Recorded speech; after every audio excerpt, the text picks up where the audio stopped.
call the recommending meeting to order. Are we in compliance with the open meeting law? Yes, we are.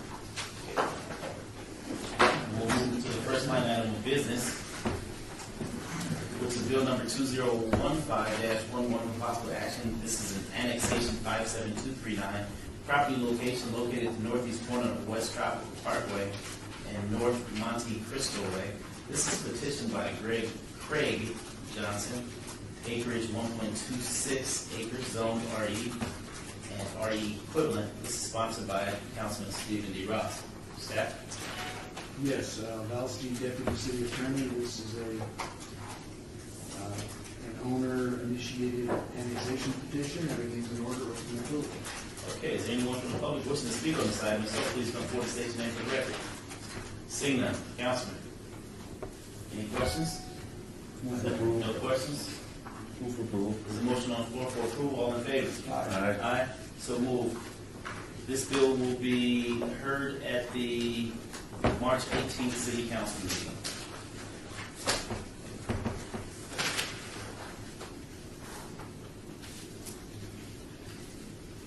Next line item is bill number 2015-12 for possible action updates provisions regarding the Parks and Recreation Advisory Commission. This is sponsored by Stephen D. Ross. Staff?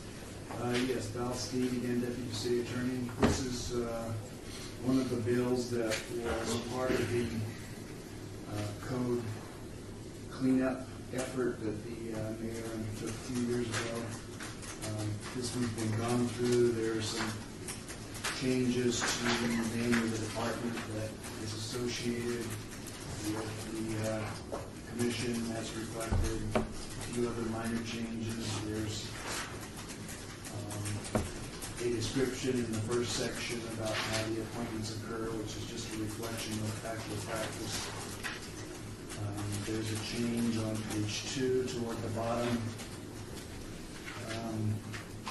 As you know, the city doesn't directly operate or run the municipal golf course, but this change indicates that whenever that may happen again, the Parks and Rec Advisory Commission, which is the subject of this bill, would be able to have input regarding those golf courses. A couple of sections that are repealed regarding meeting minutes that are outdated, and regarding removal. The removal provisions essentially were the same as pertain to all boards, rather than have confusion. This is repealed. The same removal provisions will exist under the more general removal provision. With that, we recommend approval. Okay. Hearing that, is anyone from the public wishing to speak on this item? So please come forward and state your name for the record. Seeing none, Councilman. Question? I guess somebody here from the department, well, Tom, and I don't know if somebody from the Parks and Rec, more or less, especially, is here, but that's your department, right? No, Isn't it under your? It's under. No. Not under fine. It's under Tim Hacker. Tim Hacker. And where is Mr. Hacker? Where is? He's not here. No one's here for Parks and Rec. Go ahead and ask your question. Well, the question is first of all, on the appointments, has it traditionally been three for the mayor, two for the trumpet council? What has been traditional? It's not. There's no. I don't see any parentheses here or any kind of edits that indicate a change. Councilman Coffey, that's been the practice exactly as you see it. It just wasn't reflected, and the Parks Department asked that the actual practice be reflected in the I'm surprised it wasn't already there. Practice has been that, okay. Then the next question is on the park golf courses coming under. How much does this commission have to do with recreation other than parks? I guess there's no reason for the names to be different, but as far as I know, they only focus on parks. What is the recreation aspect over there? A couple of things that come to mind could be, I don't know, does this committee also name facilities and parks, make recommendations for new facilities and parks? So you've got that aspect, and then in some of these agreements, and this is not a direct answer to your question, so I obviously don't know the full answer to your question, but in some cases, And, well, I think in all the cases where we have operators for the golf courses, we do have oversight of the rates. And so they would be making recommendations on this as well. So we would be putting the board bid in between the city manager's office and the contractor. In By terms this- of recommendations, in terms of rates and fees, potentially. Well, the policy too, there's some control of the policy. You know, that would be something that would make me want to just take another look at this, and get some testimony from people in that department. Let me hold this, unless you think Steve wants to move it right away for some reason. Excuse us, I'm Councilman Cohen, I don't think there's any urgency No in urgency. this. It's been, on the burner for a couple of years, so I think it would wait. I will say that, and I'm not discouraging that you hold it in advance, but some of the other things would be things like the Historical Hobby Center, which is not a park, but it's a recreational facility. And then there are trails that have a recreational aspect to them as well. I mean, it has a- nothing to do with that. That's Parks Commission. We always call it the Parks Commission. And just so I'm clear, what is the basis for the whole, to get what questions answered, Councilman? Well, I think that now that we're qualifying custom, in other words, like the appointments, we're actually putting it in the code. Should we also take another look at other things that we're considering putting? What you're creating would be essentially a new board to oversee the contractors, whereas previously they dealt directly with the council. Well, under D, Councilman, if I may, for the record, Mark Vincent, it's always been there, but at the time it was written, all we had was Meeting Golf Course. So this is always a cleanup to add the other golf courses that we have, that we actually don't operate, but we hire a contractor to operate. So I think that's really what's happened here is this probably predates. Right, the there's other no, golf courses. there's no attempt here to change the status quo, but it's a recognition that the city council no longer actively operates the municipal golf course. And so, to whatever degree the Parks and Rec Advisory Commission might want to have input on that, we're saying if there is a golf course that the city council operates, we'll take your input. If there's not one, then there's no need. I can tell you from history, you see, I'm from the 80s, before we contracted out for municipal, around 81 or 2, we had a golf board. We had a city appointed golf board, they understood golf. This Parks Commission doesn't understand anything about golf. So why would we insert them? They're in there- they're in there now.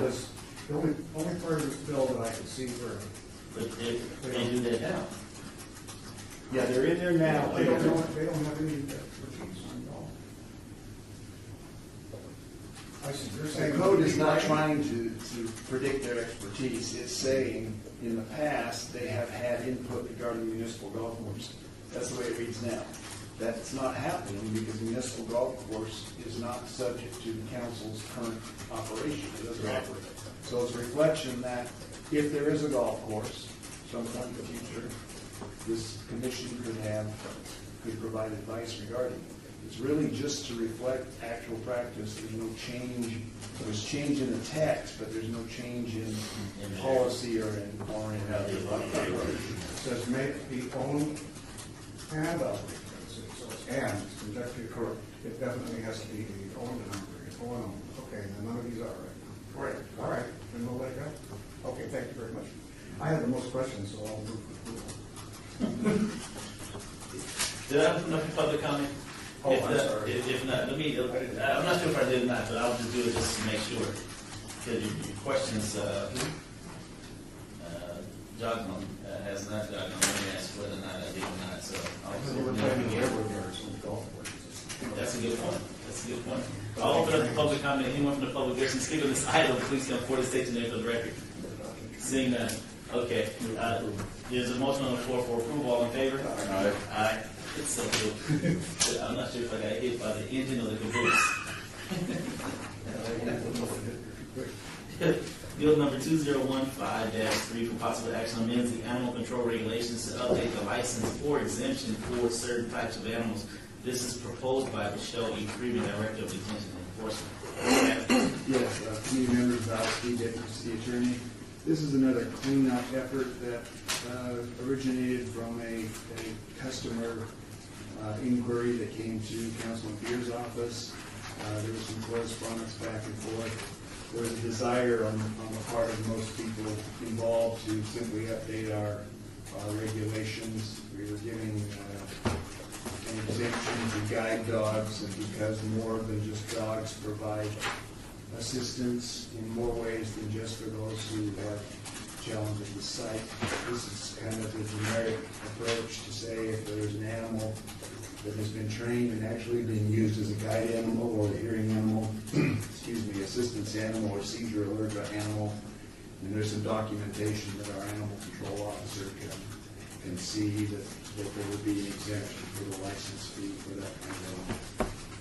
Okay, before we go any further, let me just for the record announce that bill number 2015-12, which was just passed, will be heard at the March 18th City Council meeting. Sorry for the time announcing that. So, if there's anyone from the public wishing to speak on this item, please come forward and state your name for the record. Seeing none?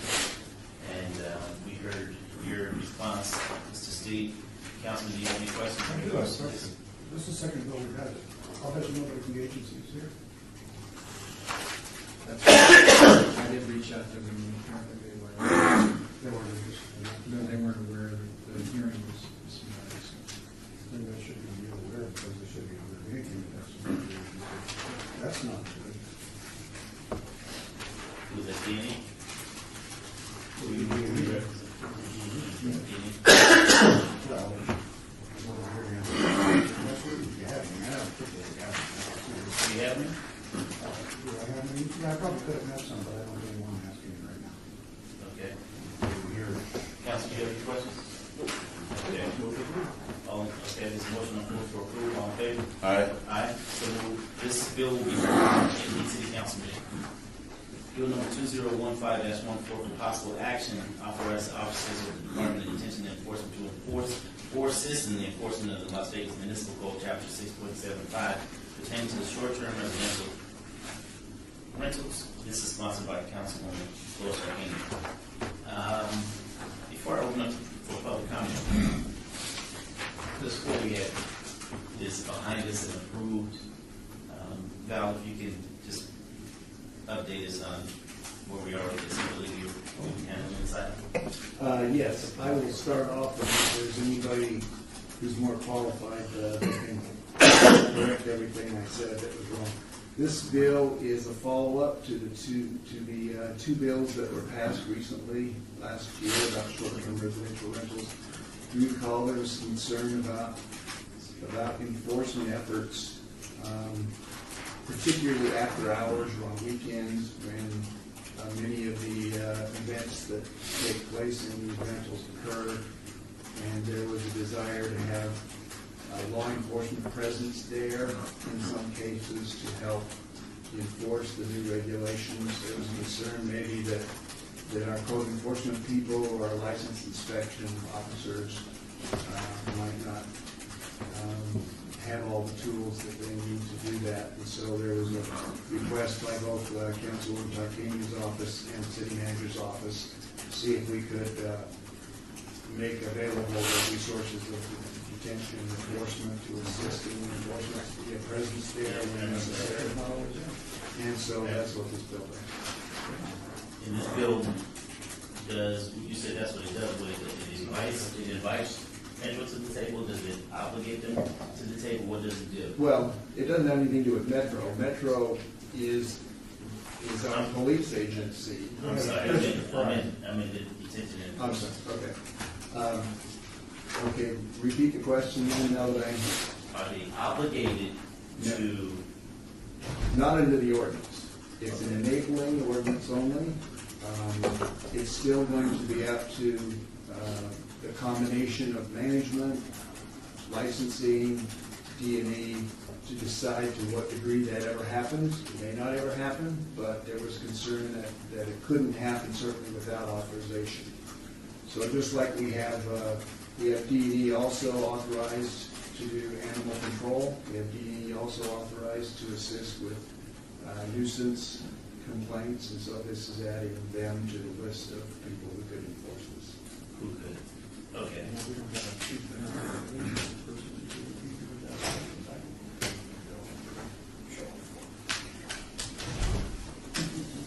Councilman Tom Perrigo, Acting Director of Planning and Development. We partly are involved in this since they will be assisting our license officers, so we are here.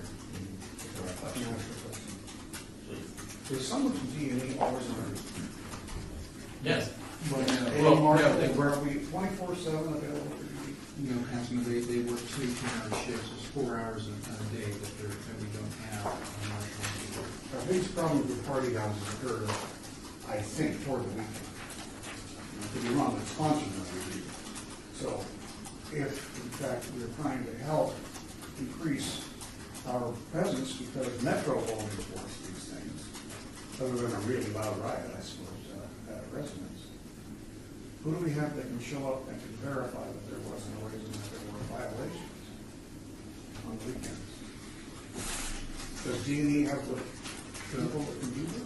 Deanie is on duty, I think, till 2 in the morning.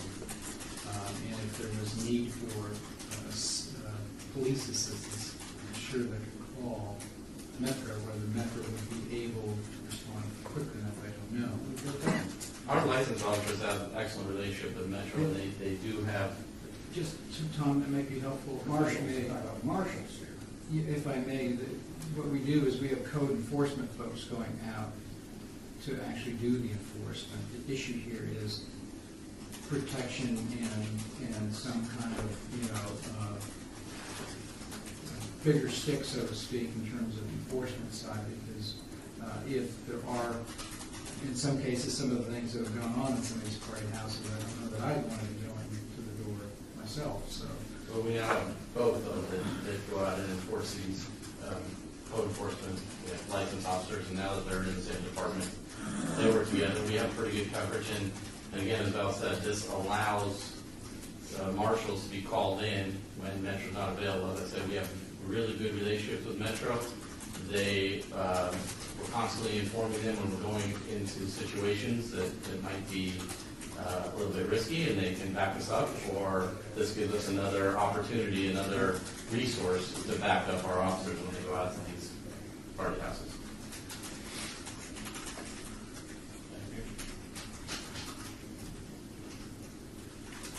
Question, are we keeping track of the number of trips code enforcement go out to address party houses? Yes, we keep records of all of our calls for service. Okay, and so what I would like for you to present to the board are the number of contacts since the last bill took effect, which would have been approximately October, November, I believe. Val, do you remember? I don't, I should remember, it should have been the highlight of my year, but I. Right. Oh, wow, that's funny. So New Year's must have superseded it. So what, that is funny. Troll. I would just like to know, since the last, since the approval of the ordinance went through to effect, how many contacts we've made?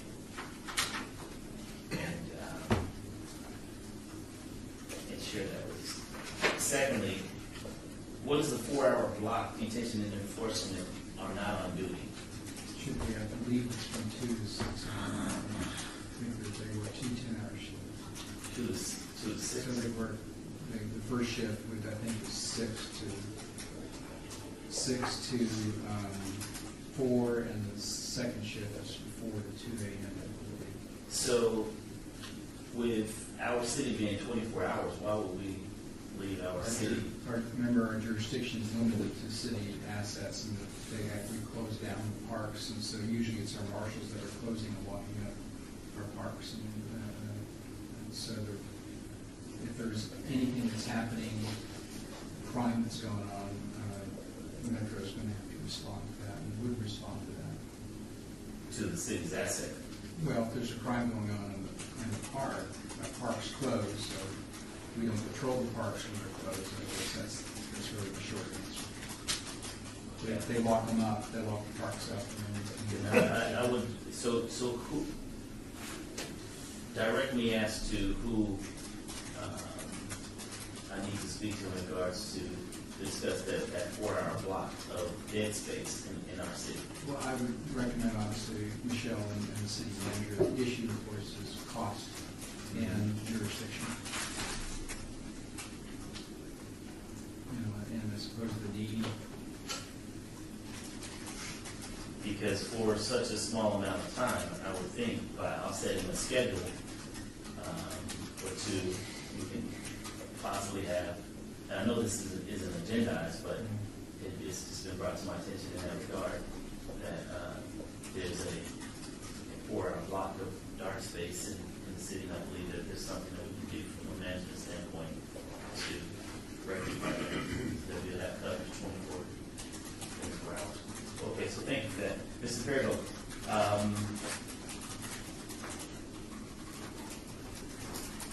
do you have anything else you'd like to share in regards to that? Councilman, do you have any further thoughts or comments? I have one for you. I could hear some testimony. The questions that arise are sometimes of a general nature, and not necessarily directly related to each other. But there's no one here that can really answer these. Tom's tangential here because he's got licensing. He doesn't have any enforcement procedures for our marshals. Councilman, do you have any questions in regards to this matter? Is there a motion that you'd like to make, I'll Councilman? go back for telling this meeting. And our next meeting is, Did you open it up? I can't remember. I will. Okay. Thank you. The next meeting would be March. This is March 2nd. No, you have to go on the 16th. 16 comes out March 6th. March 16th. Okay, March 16th. Okay. Is there anyone from the public wishing to speak on this item? So please come forward and state your name for the record. Seeing none. Councilman, would you like to continue? Oh, I should say this, move to the March 16th. March 16th. Is there any question on the motion? Hearing none, all in favor? Aye. Aye. So moved. This item will be heard at the March 16th, recommending this will not go forward to the city council. And so that's the set time. Okay? Believe me? Yes, yes, sir. I too noted the fact that we've got a couple of departments that were here, they should be here. Billing in for Orlando, obviously, normally, and it didn't occur to me that I should remind departments here, but I will be reminding all the departments that when we have those that protect the departments. They should pay attention to when their bills are up on the agenda, right? I mean, if they're building, it's their issue, if they want to. So what we'll do is, if there's any further comment, let me allow me to open up citizens' participation, and then there's any additional comments that can be folded up to citizens' participation. So at this time, anyone from the public wishing to speak on the citizens' participation may come forward and state your name for the record at this time. Seeing none? Mr. Benson, any follow-up thoughts? Nope. Councilman? Go Rebels. Councilman? Entertain a motion? All in favor? Aye.